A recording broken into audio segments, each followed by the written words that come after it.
Hey everybody. Today I'll be reviewing the last argument of Kings, which is book 3 of the First Law trilogy.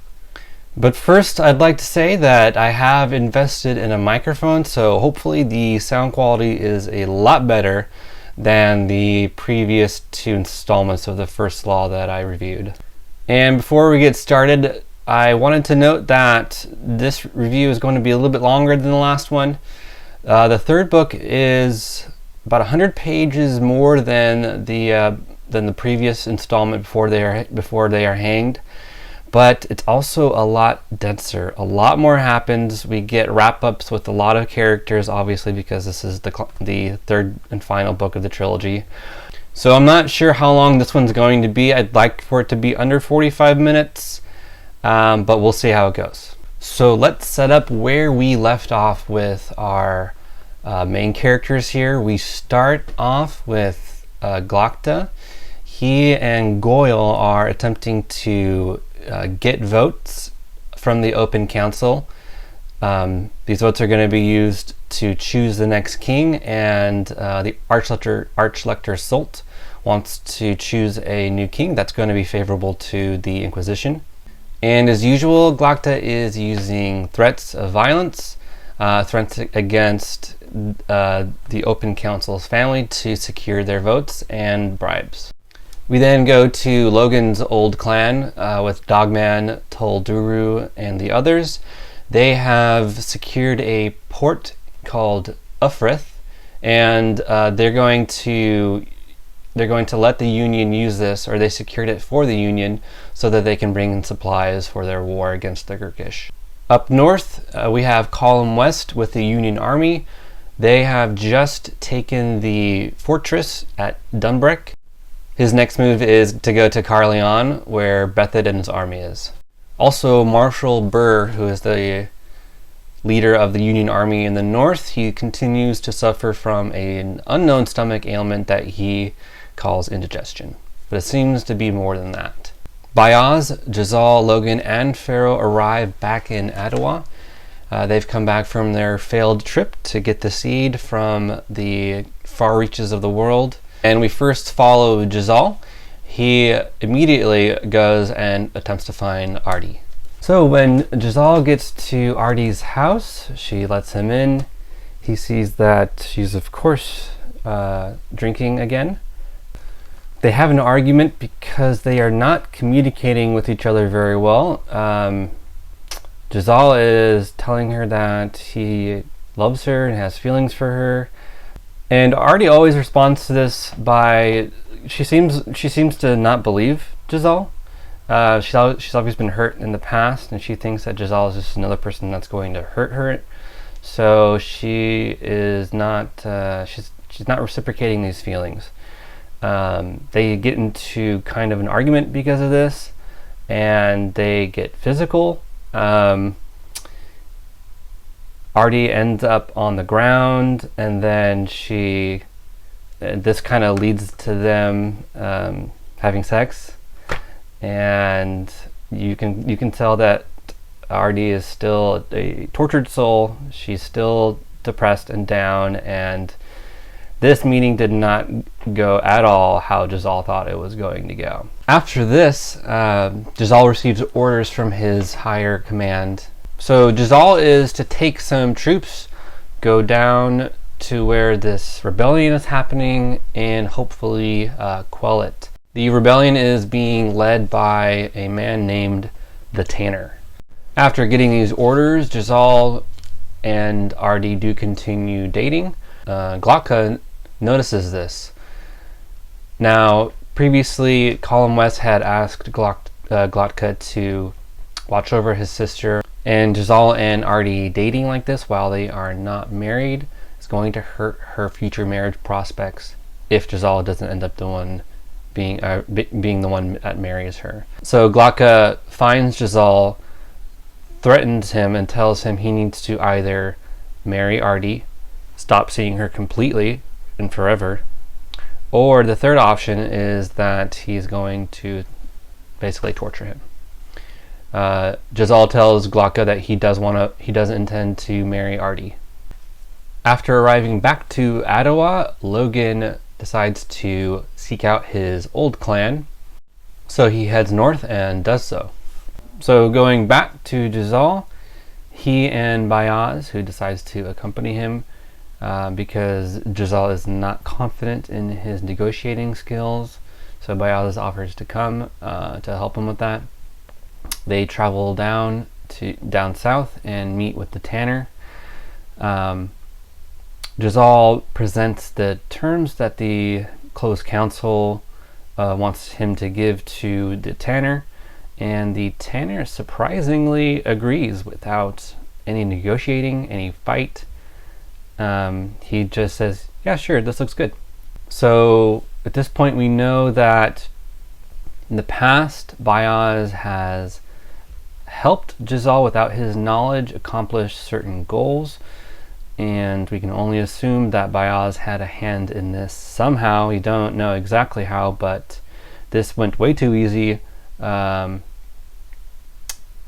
had some hand in this, we just don't know what it is yet. So having gotten the union's terms accepted by the tanner, the rebellion has successfully been quelled without any bloodshed. Jazal and Bayaz return to Adwa to a cheering, roaring crowd. Jazal waves to the crowd. They go and meet with the closed council. They all congratulate him.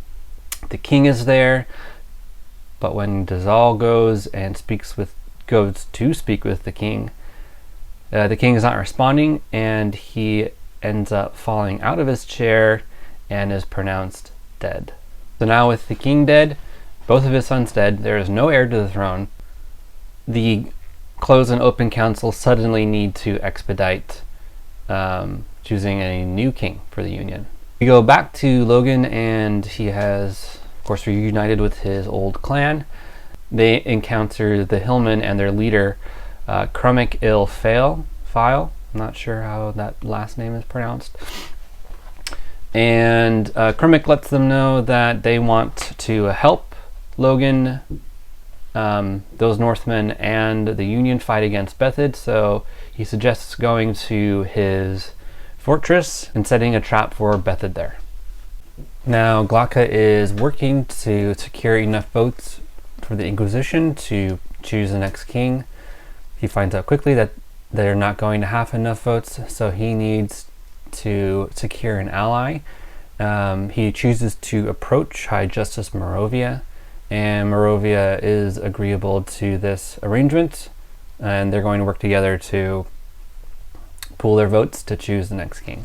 After this meeting, Glocka is still interested in investigating Bayaz and what his journey's goal was, so he ends up kidnapping the navigator and tortures him for some information about Bayaz. Back north with Column West and the Union Army, Marshal Burr eventually succumbs to his stomach ailment and he dies. Because of this, General Polder and Croy refused to move their sections of the army. They had before this been preparing a trap for Bethid with the Northmen and the Hillmen with Crummick.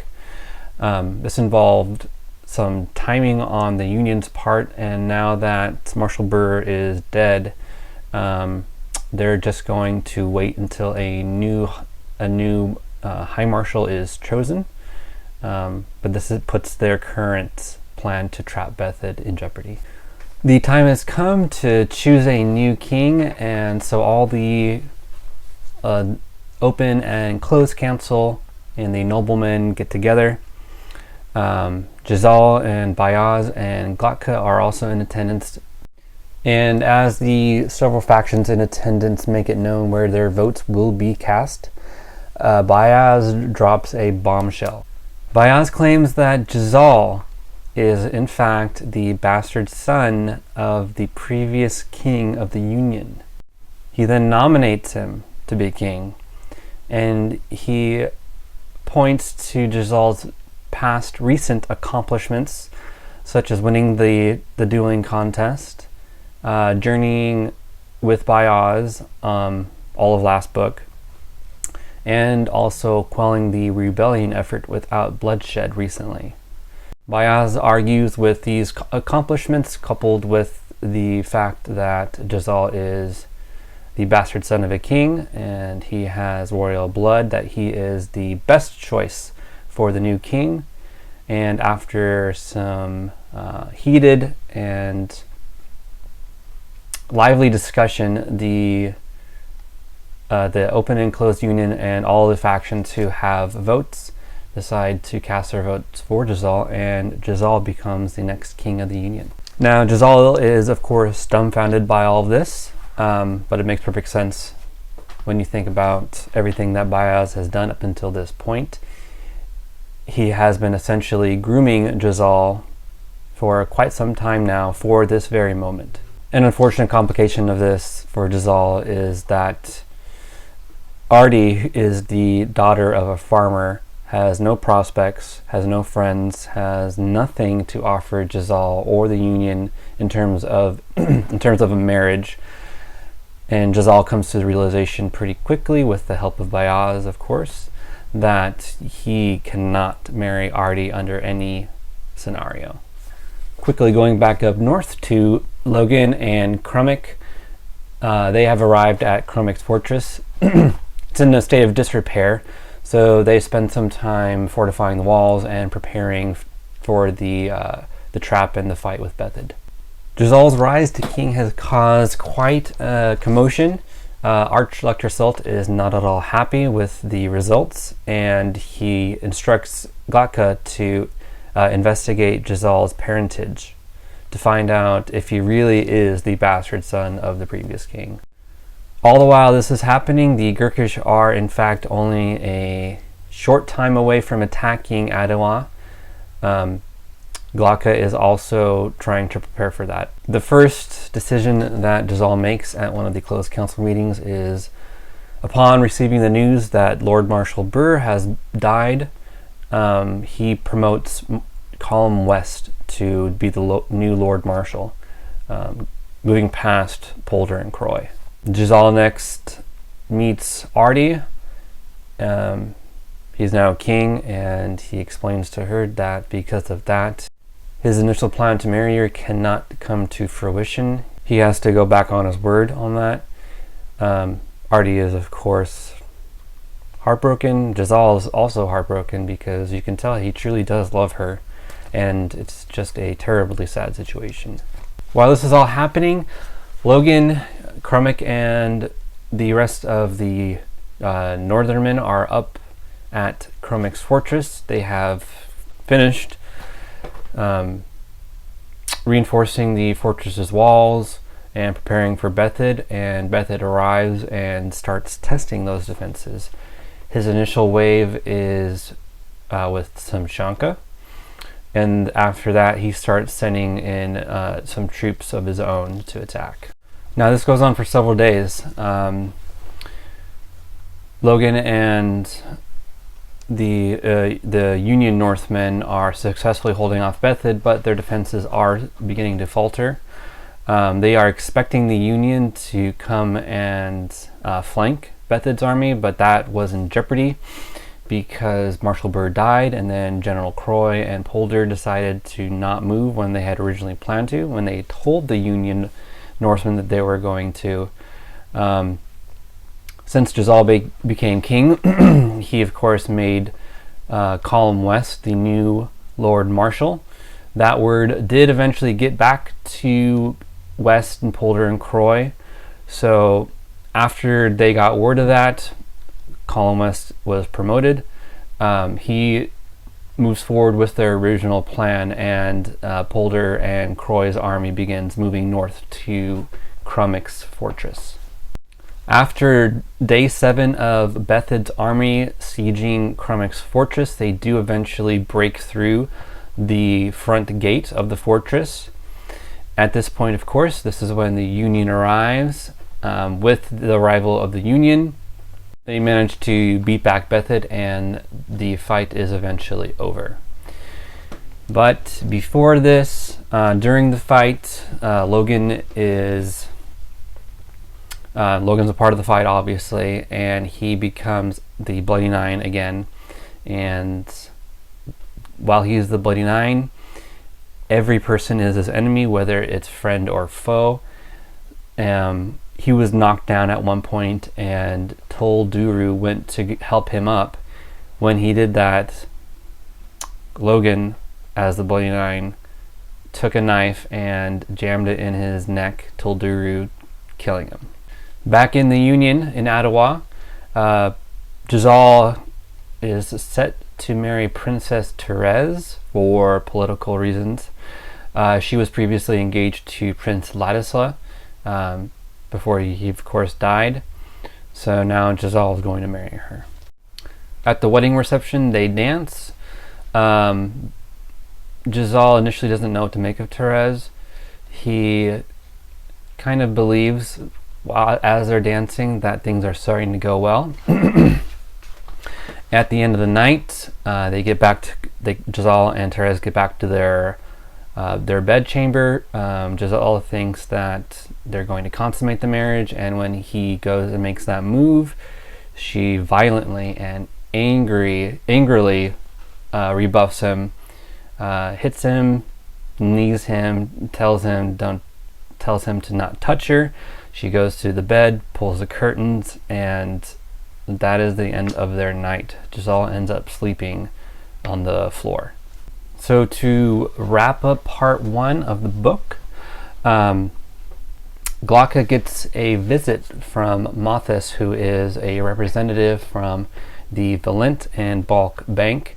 They have heard that Glocka is investigating the parentage of Jezal, and they tell him in no uncertain terms that he needs to cease this investigation. They also tell him that they want Glocka to spy on Archlector Solt.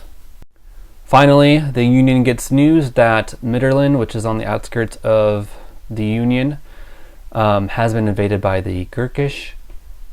The Gurkish will soon be invading Ottawa in a matter of days. So in part 2 of the book, we begin with Pharaoh. She is with some Union soldiers. They're setting up ambushes for Gurkish, and they are successfully killing some of the Gurkish soldiers and scouts that they find. Logan and the Union Army with Column West has made it to Carleon, and they begin sieging the fortress that has Bethid in it. But they receive word that the Gurkish have made landfall and are attacking Ottawa, so the Union Army needs to leave and go back to Ottawa. The Northmen that are there decide to stay and continue the siege on Carleon. However, before the Union Army leaves Carleon, they decide to stay because Logan is going to challenge Bethid to a duel to avoid having a long siege and to decide this war with one fight. Bethid ends up accepting the duel. He's going to have Fenris the Feared, of course, fight for him, and Logan will be fighting in place for the opposing Northmen and the Union. After the stage has been set for the duel, Cormac tells Dogman that the witch who has been helping Bethid needs to die. She's somehow assisting, or will be assisting, Fenris during the duel, and for Logan to have a chance of killing Fenris, the witch, it needs to be dealt with. So in preparation for this fight, Logan calls on some spirits and he asks them for some help in fighting Fenris. The spirits tell Logan that Fenris is a creation of Glustrad. Half of his body cannot be harmed with weapons from this plane. His other half can be. That half, however, is going to be covered in armor. So Logan knows with this information that he needs to somehow get to the armored side of his body. So the duel is starting to begin. The crowds are gathering, and while this is happening, Dogman, Grim, and Dow they go and scale the walls of Carleon, and they go in search of the witch. So with the duel set up, how it's set up is they have shields around in a circle.